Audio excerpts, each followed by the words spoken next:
Para Sudaders, kumaha kabarna? Damang sadena dengan saya si Otong kembali lagi di channel Ningali Film. Pada episode kali ini kita akan melanjutkan alur cerita dari film Sang Pedang Legendaris Terkuat untuk bagian yang kelima. Dan tidak usah berlama-lama lagi, mari kita mulai ceritanya.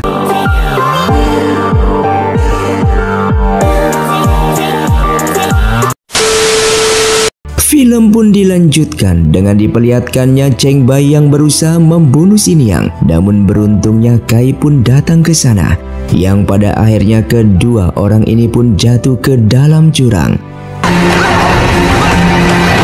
Yang ternyata Xin Yang dan Kai yang sebelumnya terjatuh ke dalam jurang, mereka juga berada di rumah boneka. Bahkan ketua sekte Tian yang mengetahui Cheng Bai bersama para pendekar lainnya mendatangi markasnya. Ia kemudian memerintahkan Gongzi untuk menangkap mereka semua dan membawanya ke rumah boneka. Setelah itu ketua Tian ini mendatangi rumah bonekanya dan Xiaolang pun mencoba bertanya maksud tujuannya mereka dikurung di tempat ini sehingga pertarungan pun terjadi.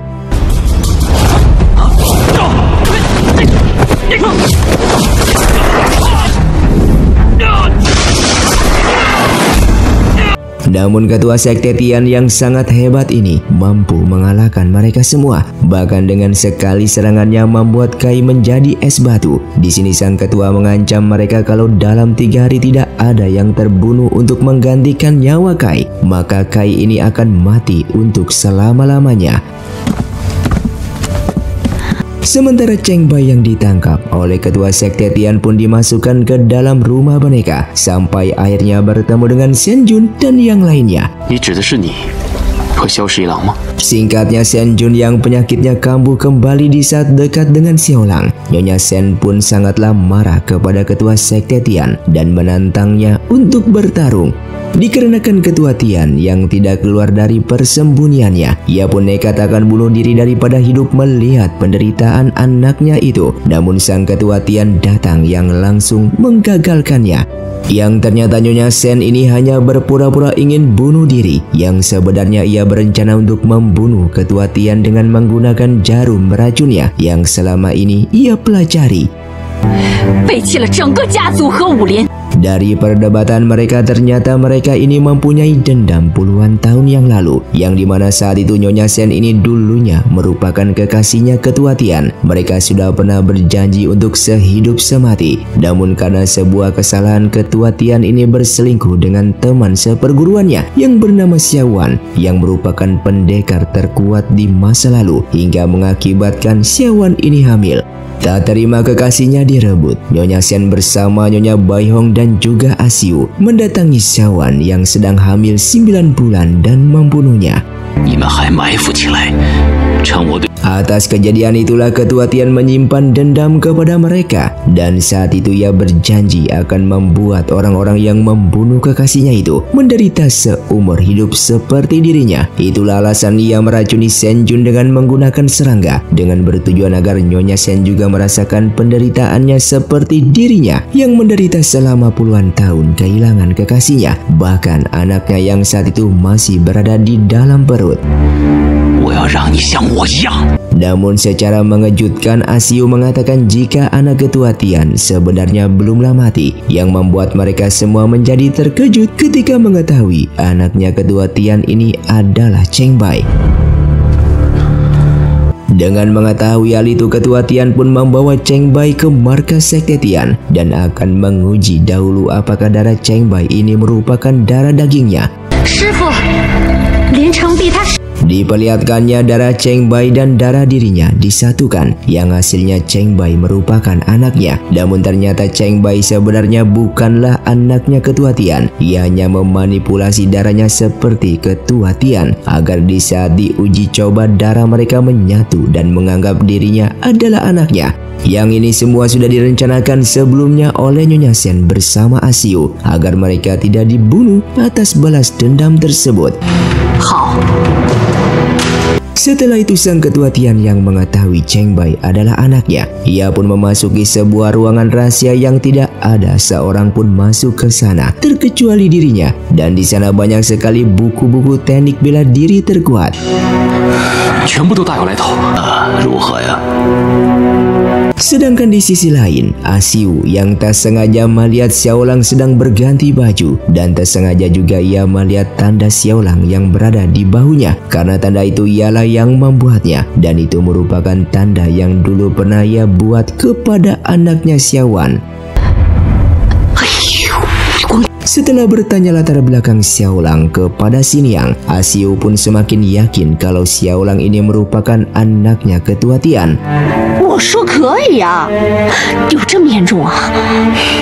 Lalu di malam harinya Kai pun keluar dari gumpalan es yang sudah mencair, yang ternyata ini semuanya lah ancaman dari Ketua Tian saja. Dan saat ini keadaan Kai baik-baik saja.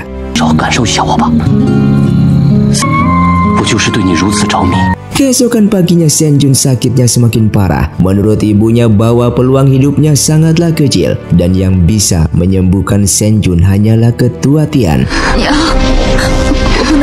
Tidak ada cara lain, Xiaolang pun mencoba membelah langit tersebut yang ternyata hanyalah sebuah rekayasa saja.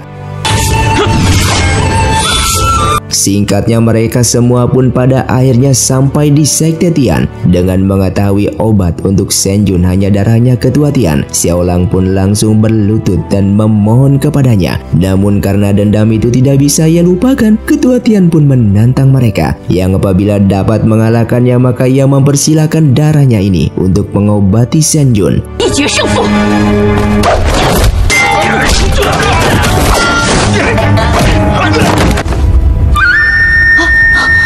Dengan menggunakan serulingnya, Gongzi pun langsung meniupkan seruling itu dan keluarlah ayahnya Senjun yang sudah menghilang puluhan tahun lalu.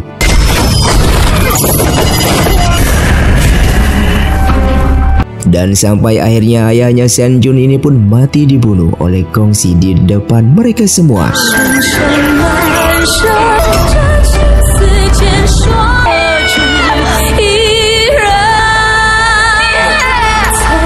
Yang membuat Senjun kondisinya semakin parah di saat melihat ayahnya dibunuh.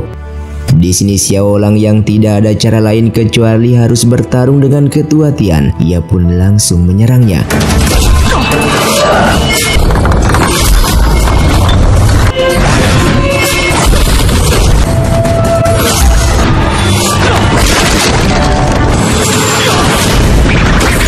Namun kemampuan Xiaolang masih jauh di bawah Ketua Tian yang membuatnya terluka parah.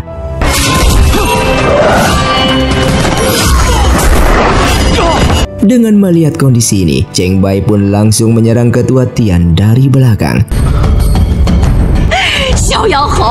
Kemudian Nyonya Xian pun menjelaskan kebenaran kalau Cheng Bai ini bukanlah anak dari Ketua Tian. Ia hanya memanipulasi darah milik Cheng Bai yang seperti milik Ketua Tian agar di saat diuji coba darah mereka bersatu. Dan semua ini telah ia pelajari puluhan tahun hanya untuk membunuh Ketua Tian yang dulu telah menyakiti hatinya. Mengetahui hal itu membuat Ketua Tian semakin marah dan akan membunuh mereka semua. Namun di saat ia akan membunuh Asiu, Asiu pun mengatakan yang sebenarnya bahwa Xiaolang lah anak dari Ketua Tian. Jika tidak percaya, Asiu pun membuktikannya dengan mengambil darah Xiaolang untuk menyembuhkan penyakit Senjun. Dan benar saja setelah meminum darahnya Xiaolang, pada akhirnya Senjun pun kembali membaik, yang artinya Xiaolang memang benar anak dari Ketua Tian.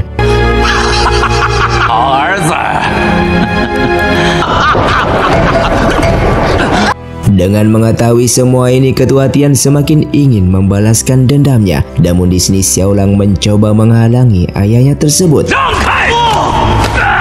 Sampai akhirnya Nyonya Xian pun menyetujui tantangan dari Ketua Tian bahwa mereka sepakat akan bertarung demi dendam mereka sampai mati.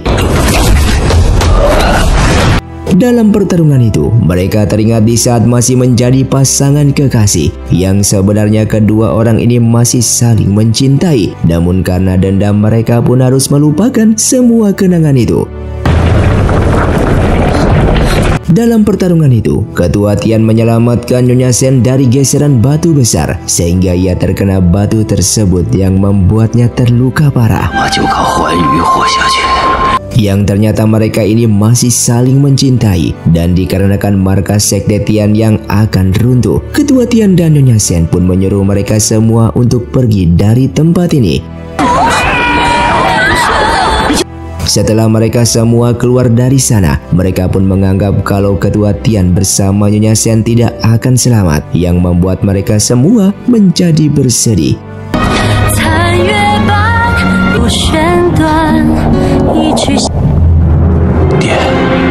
Singkatnya esok hari pun tiba, Cheng Bai yang dalam perjalanannya untuk kembali pulang tak sengaja bertemu seorang wanita bernama Bing Bing yang merupakan anggota dari sekte Tian, dan dikarenakan Bing Bing yang tidak punya keluarga lagi karena sektenya yang musnah, Cheng Bai pun mengajaknya untuk ikut bersama dirinya.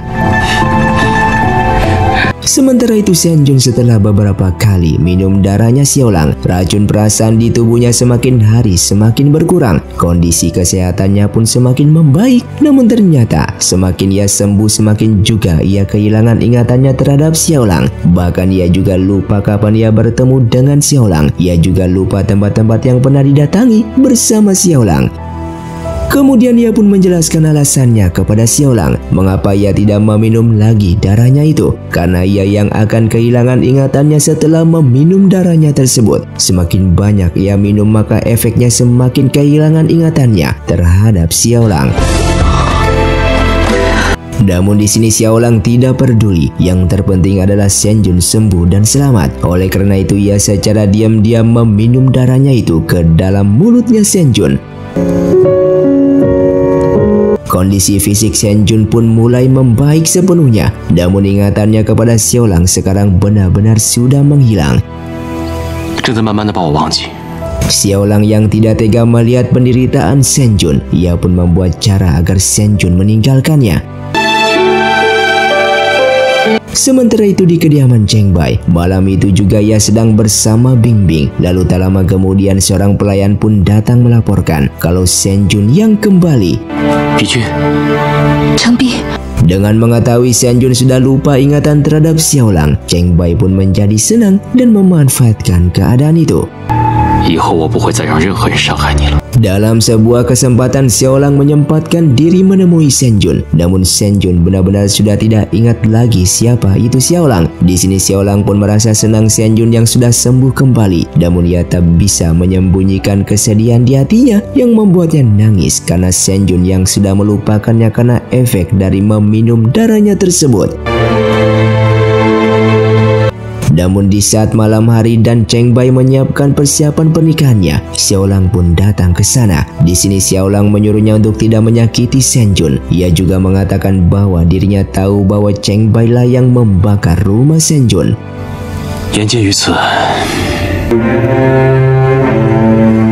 Singkatnya pernikahan Cheng Bai dan Shen Jun pun dilaksanakan.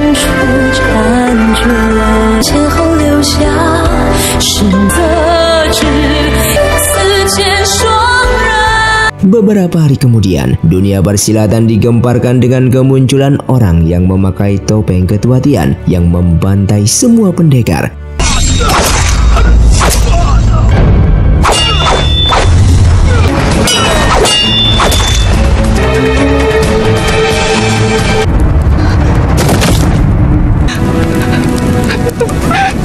Mengetahui kejadian itu, Cheng Bai sebagai ketua dunia persilatan mengajak seluruh para pendekar untuk mencari orang tersebut yang padahal itu adalah ulah darinya. Dengan waktu bersamaan, Xin Yang pun akhirnya menikah dengan Kai. Namun di sini Xin Yang sebenarnya belum sepenuhnya mencintai Kai. Bahkan di saat malam harinya Xin Yang pergi meninggalkan Kai yang merupakan suaminya yang saat itu sedang mabuk. Sementara itu Xiaolang mendapatkan informasi bahwa ada seseorang yang menyamar menjadi Ketua Tian dan membunuh para pendekar. Lalu mereka pun ke sebuah kedai dan menemui beberapa pendekar yang diketahui anak buahnya Ketua Tian yang palsu, dan ia pun berhasil merampas sebuah kotak yang akan diberikan kepada Cheng Bai. Di saat akan menghabisi kelima pendekar ini, Shen Jun pun muncul melindungi kelima pendekar tersebut dengan alasan bahwa kelima pendekar ini merupakan tamu undangan suaminya. 天门山武侠是我们邀请的客。 Dan di malam harinya, ia pun menghadang para pendekar itu yang ternyata benar mereka bersama ketua Tian palsu.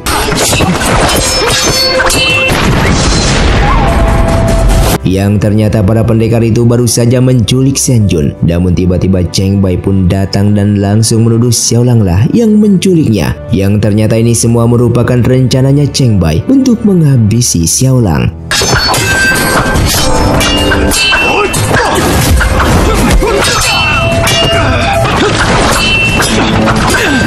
Dengan melihat anak buahnya kewalahan, Cheng Bai pun mencoba membagi perhatian Xiaolang dengan menjalankan kereta Shen Jun, dan Xiaolang pun berusaha menghentikan kereta itu dengan pedang legendarisnya yang kemudian membawa kabur Shen Jun. Di luar rencananya, istrinya malah dibawa kabur oleh Xiaolang, namun ia malah menemukan pedang legendaris yang sebelumnya dibuat Xiaolang untuk menghentikan laju kereta tersebut. Lalu Cheng Bai pun mengumumkan pada seluruh dunia persilatan bahwa sekte Tian bangkit kembali yang diketuai oleh Xiaolang. Sementara itu Xin Yang merasa kesal dengan Xiaolang karena Xiaolang nekat membawa kabur istri orang. Namun Xiaolang beralasan kalau Shen Jun tidak dibawa kabur, maka Shen Jun pasti akan dibunuh. Namun di sini Shen Jun yang telah sadar kembali langsung pergi dari tempat tersebut. Di saat itu, Xiaolang bersama Xin Yang berhasil menemukannya dan mengembalikannya kepada Cheng Bai yang merupakan suaminya Shen Jun. Di saat mereka sedang beristirahat, di saat itu juga Kai pun datang dan terjadilah salah paham di sana yang dikiranya Xiaolang telah membawa pergi Xin Yang yang merupakan istrinya itu.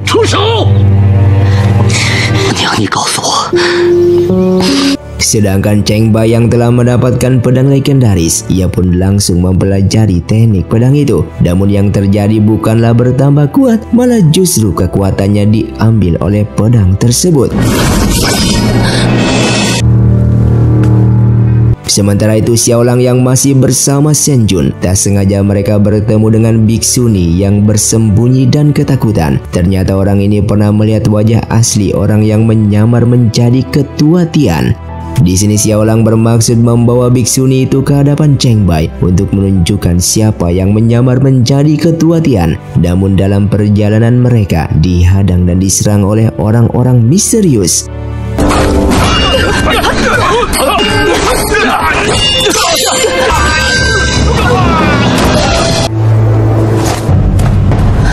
Di sisi lain, diperlihatkannya Kai yang merasa sudah gagal mendapatkan cintanya Xin Yang. Ia pun memutuskan untuk menjadi seorang biksu dan melupakan urusan dunia. Namun di hari itu Xin Yang datang ke kuil dan memintanya untuk bertemu dengan Kai.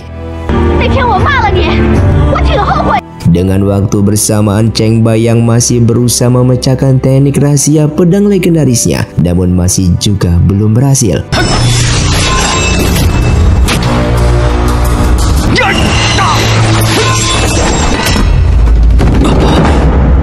Di hari itu juga ia mendapatkan kabar jika Xiaolang datang mengembalikan Shen Jun. Xiaolang pun langsung meminta biksuni untuk bersaksi di antara yang ada siapa yang biksuni lihat menyamar sebagai ketua Tian. Namun ternyata biksuni itu justru menunjuk Xiaolang sebagai orang yang menyamar dan membunuh para pendekar. Dengan mengetahui hal itu, Xiaolang pun langsung kabur dari sana. Yang ternyata biksuni ini sebelumnya telah ditangkap Cheng Bai lebih dahulu. Xiaolang akhirnya mengetahui kalau biksuni sebelumnya sudah ditangkap Cheng Bai, dan ia pun berpikir kalau tidak diselamatkan mungkin saja Cheng Bai akan membunuhnya. Oleh karena itu mereka harus menyelamatkan biksuni tersebut. Setelah menyelamatkan biksuni, terlihat Xin Yang yang sangat marah terhadap kelakuan Cheng Bai. Sampai di malam harinya ia pun nekat diam-diam mendatangi rumah Cheng Bai dan akan membunuhnya sendirian. Namun dalam pertarungan itu ia justru kalah dan tertangkap.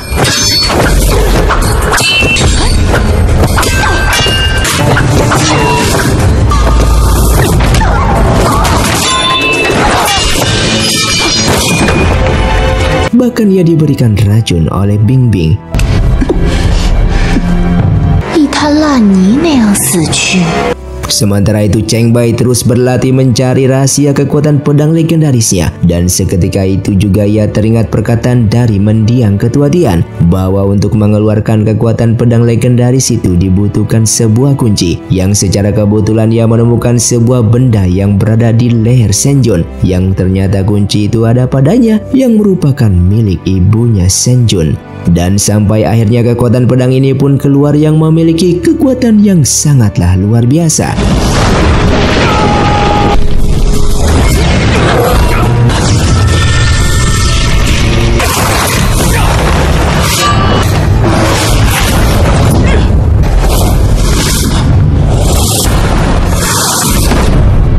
Sementara Kai yang merasa gagal mendapatkan cintanya Xiniang, ia pun memutuskan untuk menjadi seorang biksu. Namun tiba-tiba datang Xiaolang dengan mengatakan bahwa Xiniang telah ditangkap oleh Cheng Bai.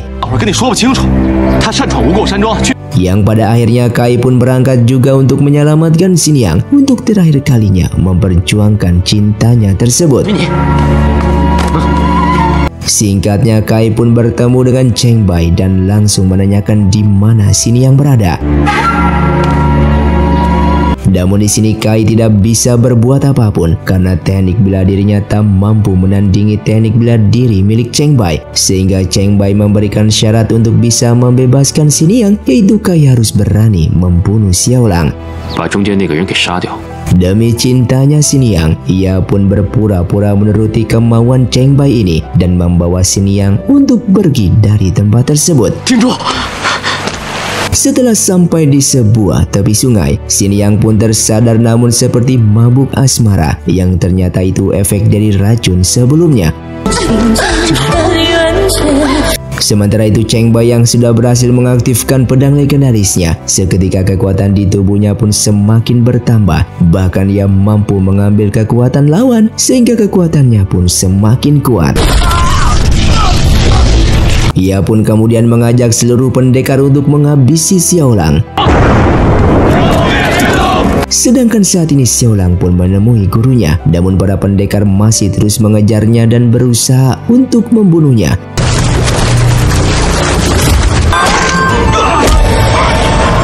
Di dalam pertarungan itu, sang guru terluka parah dan pada akhirnya mengembuskan nafas terakhirnya.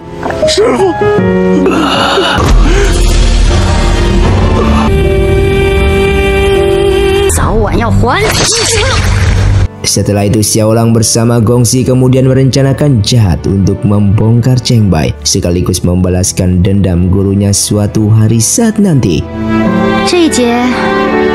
Di saat Cheng Bai bersama para pendekar lainnya sedang berkumpul, seketika mereka dikejutkan dengan spanduk tantangan terbuka dari Xiaolang. Terlihat para pendekar itu ingin memenuhi tantangan Xiaolang, namun Cheng Bai melarangnya dengan berbagai alasan. Lalu ia pun menemui guru Shaolin dengan mengatakan bahwa ia tidak akan datang memenuhi tantangan Xiaolang dengan alasan bahwa ia sedang sakit. Mengetahui kondisi itu, guru Shaolin bermaksud mentransfer energi kepada Cheng Bai. Namun yang terjadi malah seluruh energi kekuatan milik ketua Shaolin ini tersedot masuk ke dalam tubuh Cheng Bai. Dan barulah guru Shaolin ini tahu jika penjahat yang sebenarnya merupakan Cheng Bai. Dan ternyata tidak hanya guru Shaolin, semua ketua perguruan bela diri lainnya pun energinya sudah disedot masuk ke dalam tubuh Cheng Bai. Dan mereka semua pada akhirnya menjadi tahu bahwa penjahat yang sebenarnya bukanlah Xiaolang, melainkan Cheng Bai. Setelah itu Shen Jun yang berada di tengah kota tak sengaja melihat kereta kuda milik suaminya menuju suatu tempat, dan ia pun mencoba mengikutinya. Yang ternyata Cheng Bai ini menemui seorang wanita yang tak lain adalah Suang yang merupakan pelayannya Shen Jun. Di sini Shen Jun baru mengetahui kalau mereka memiliki hubungan dekat. Bahkan ia sangat terkejut kalau Cheng Bai merupakan pelaku yang telah membakar rumahnya dan Suang merupakan saksi hidup atas kejadian itu. Dengan menyadari kalau ia sudah ketahuan mencuri dengar dari mereka, ia pun langsung pergi dengan tak sengaja meninggalkan perhiasannya yang terjatuh di sana. Dalam perjalanan pulangnya, ia pun merasa bersedih karena Cheng Bai bukanlah seorang pria yang baik. 泛黄，一遍不言之下。 Dengan segera ia pun mengambil pedang legendaris itu dan akan memberikannya kepada Xiaolang karena ia yakin kalau Xiaolang merupakan orang baik yang sedang difitnah oleh Cheng Bai. Cheng Bai yang baru kembali ke rumahnya dan mengetahui kalau pedang legendaris telah menghilang. Ia pun menyadari kalau ini semua perbuatan dari Shen Jun dan menggagalkan tindakan Shen Jun yang akan memberikan pedang itu kepada Xiaolang. Dari sinilah ia pun menceritakan semuanya tentang kejahatan yang sudah ia lakukan selama ini demi keluarganya yang di saat itu telah dihina oleh ibunya Shen Jun yaitu Nyonya Shen. Dari situlah ia ingin membalaskan dendam dan tak sengaja membakar rumah milik Shen Jun. Singkatnya, Shen Jun yang sudah dalam keadaan terikat, lalu datanglah Suang ke sana yang merupakan pelayan milik keluarganya yang saat ini sudah berkhianat kepada dirinya karena adanya perasaan terhadap Cheng Bai yang merupakan suaminya itu. Dan di saat itulah Suang ingin membunuhnya, namun beruntungnya Shin yang bersama Kai menyelamatkan Shen Jun dan membunuh Suang di tempat. Sementara Cheng Bai yang baru sampai di sebuah tempat tantangan dan sudah ditunggu oleh Xiaolang dari tadi.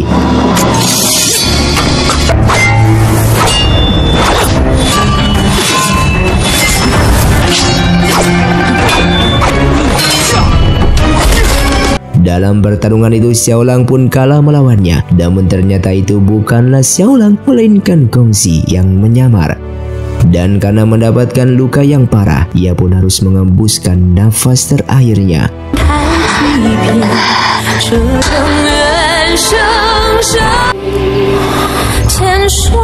Sampai pada akhirnya Xiaolang pun semakin ingin membunuh Cheng Bai karena sudah banyak sekali korban atas perbuatan kejahatan yang dilakukannya. Namun Xiaolang bukanlah tandingannya yang membuat dirinya kewalahan untuk melawan Cheng Bai.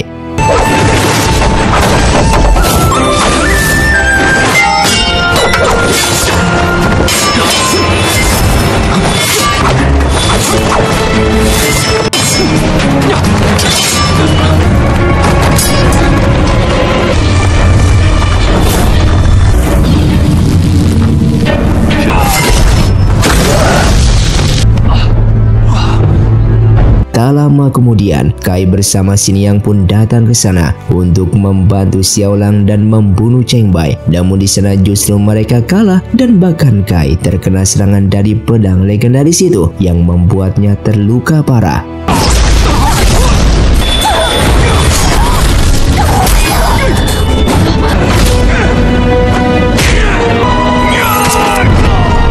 Dengan sangat marah, Xiaolang pun langsung mencabut pedang itu dari tubuh Kai dan langsung menggunakannya untuk menyerang Cheng Bai di sana.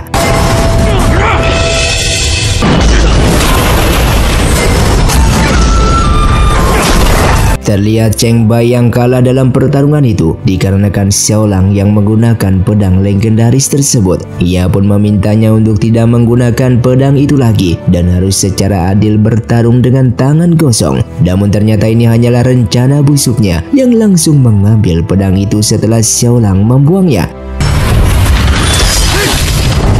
Dan di saat ia menggunakan seluruh kekuatannya untuk membunuh Xiaolang, tiba-tiba Shen Jun yang sedikit mengingat akan masa lalunya bersama Xiaolang, ia pun langsung menyelamatkannya yang membuatnya mati di tempat.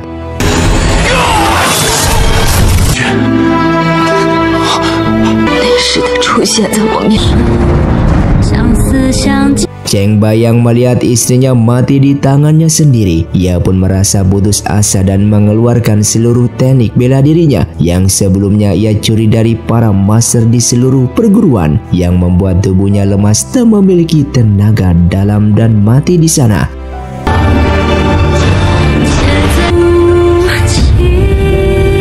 Singkatnya, setelah kejadian itu selesai, saat ini nama Xiaolang menjadi harum kembali. Bahkan ia sudah dianggap sebagai pahlawan oleh para pendekar di seluruh perguruan karena mereka semua tahu kalau penjahat yang sebenarnya adalah Cheng Bai.